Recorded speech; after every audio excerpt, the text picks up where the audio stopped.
say just now. But what I would like to talk tonight about is about passion and creativity, right? Because I know that not everyone is into design, but everyone needs to be passionate and creative about what they do. So, ladies and gentlemen, for the next 20 slides or so, I would like to talk about this. And I want to make it interactive. So, if you guys are interested, please let me know. You've got to ask yourself first, what exactly is passion? What exactly is creativity? I mean, what's the fuss about? Why be passionate about what you do? Why be creative? Just get the job done and get over with. You know what? Who cares? Right? That's the mentality that most people have these days. But you see, passion can make a lot of difference, and the next slide is going to tell you how. You all remember this guy, right? Yeah. Right? Let's face it, we all wanted to see the Dark Knight because of this guy. We didn't care about Batman, we didn't care about Christian Bale, we wanted to see the Joker. Because this is the guy who brought a lot of passion to the film, and his presence on screen was magnetic. We just wanted to see him because we knew this was the guy who was going to make the film. That's the power of passion. We got 3 other people up there on stage, of course very different from each other, but they were very passionate about whatever it is that they did, and they left a legacy for all of us to inspire to. They're long gone, some more than others, but we remember them, we idolize them, we immortalize them, simply because of the passion that they had for their work.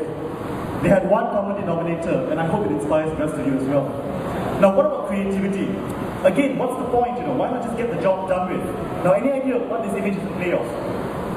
Any idea at all? I think one of the hallmarks of creativity is that it presents an old idea in a new light. That's actually Facebook. Obvious, isn't it? Now, this guy, when he came to creativity, was correct. He said, free your mind. That was probably one of the more famous sayings in that movie. And I think when it comes to creativity, that's what you guys have to do. You've got to free your mind and forget about everything that's impossible, at least for the first few stages. You've got to do what you can, forget about any hindrances, forget about any setbacks. When you have an idea, explore as much as you can.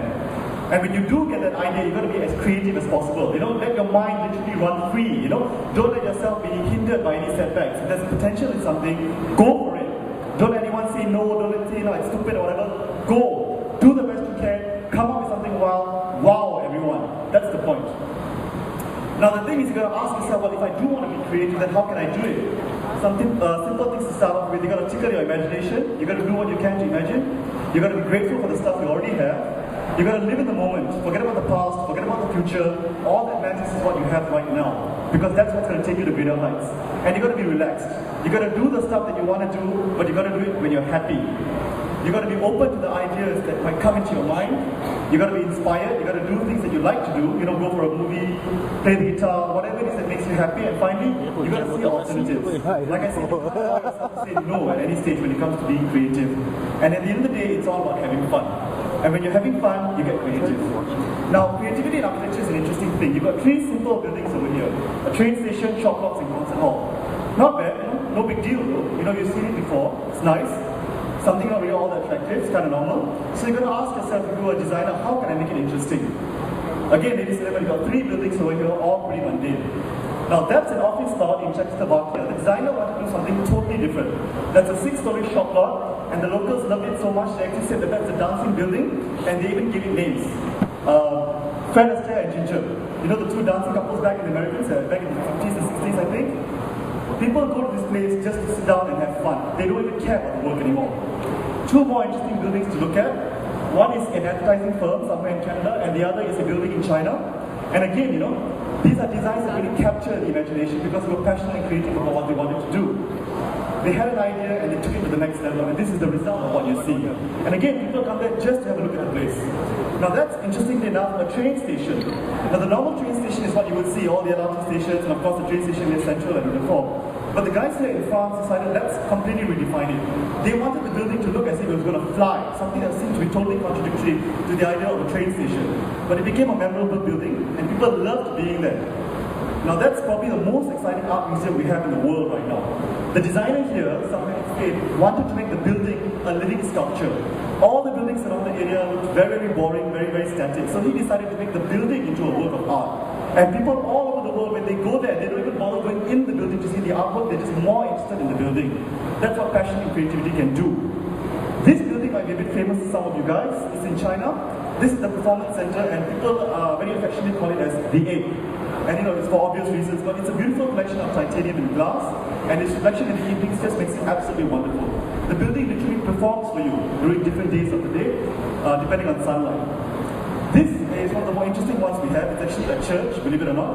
And people go there because, again, they enjoy the building, the creativity and passion behind it. People enjoy what they look at. And one guy even said that the walls actually look like wings of an angel, and every time he used to go there, he felt he was literally flying in the clouds because of the design. And that's the power of it in spirituality when it comes to architectural design. Now, this is one of my projects. Anybody guess what building this is? Does anybody know? Pretty straightforward, pretty common. Any idea whatsoever? Single-story bungalow. It's probably a house, correct? But any idea? Think outside the box right now. Want to know what the client is? That's the client. Believe it or not, that building is the church.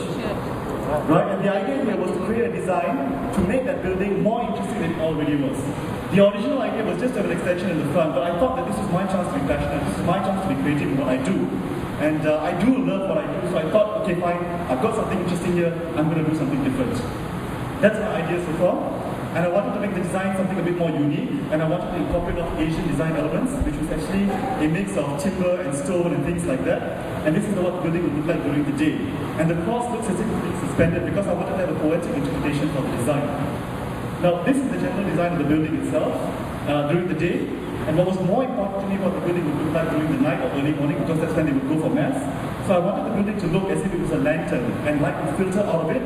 And the cross looked as if it was suspended in midair to give the impression that it was something beyond what you would see normally in a church building.